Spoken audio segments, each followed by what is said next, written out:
પ્રભારી મંત્રીની જવાબદારી જ્યારે છોટાઉદેપુરમાં ગઈકાલે અને આજે પણ વિભાગની બેઠક કરી, સાથે સાથે પ્રભારી મંત્રી તરીકે આજે વંદે માતરમના 150 વર્ષ પૂર્ણ થયા છે તેની પણ આજે એક ગીત ગાવામાં આવ્યું. ત્યાં કલેક્ટર કચેરી સૌ મહાનુભાવો ઉપસ્થિત રહ્યા. સાથે સાથે આજે કંદોડા ગામમાં પણ આવવાનું થયું છે.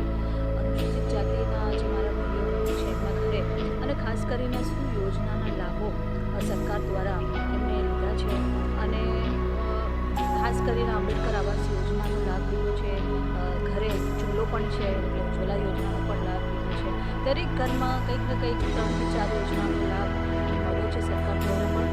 અને આજે ખૂબ આનંદનો વિષય છે કે મારા સમાજના લોકો સાથે આજે બેસી જમી પણ છું. અહીંના જે છોટાઉદેપુર જિલ્લાના અધ્યક્ષ છે ભાઈ ઉમેશભાઈ, સાથે જિલ્લા પંચાયતના અધ્યક્ષ બેન મલકાબેન, સાથે સૌર છોટાઉદેપુરની ભારતીય જનતા પાર્ટીની ટીમ અહીં ઉપસ્થિત છે.